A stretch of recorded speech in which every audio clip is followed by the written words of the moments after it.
प्रभुं प्राणनाथं विभुं विश्वनाथं जगन्नाथनाथं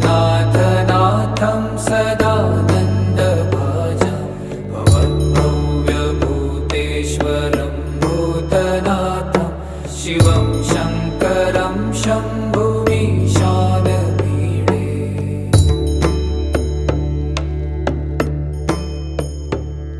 गले रुण्डमालं तनौ सर्पजालं महाकालकालं